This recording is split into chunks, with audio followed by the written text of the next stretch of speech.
Friends good evening, welcome back. ఇప్పుడు మన 1,30,000 doubt చాలామందికి ఉన్నది కదా పిల్లలకు. మనం ఎందుకు దాని గురించి మాట్లాడద్దు అనిపించింది. అయితే మన గెస్ ప్రకారం, మన అనలైజ్ ప్రకారం ఏం జరుగుతుందంటే 1,30,000 మీరు ఒక పేపర్ తీసుకోవాలి. ఇట్లా ఈ పేపర్ అయితే నేను ప్రింట్అవుట్ తీసుకురావడానికి పోతున్నా. మీరు ఒక పేపర్ తీసుకొని, పెన్ను తీసుకొని 1,30,000 అని ఒక రాయాలి. రాసినాక దాన్ని 1,100 తోటి బై చేయాలి. ఈక్వల్ టు ఎంత వస్తుంది? 118, 118 పాయింట్ సమ్ వస్తుంది. ఎంతో దాన్ని రౌండ్ ఫిగర్గా తీసుకుంటే 118 అవుతుంది, 118 అవుతుంది. ఇందులో ఎవరెవరు ఇంక్లూడ్ అయినరు?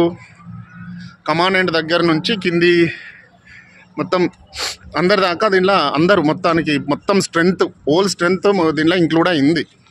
అప్పుడు ఎంత ఓపెన్ చేయాలి? సిఆర్పి 118 బెటాలియన్లు తెరుస్తున్నదా?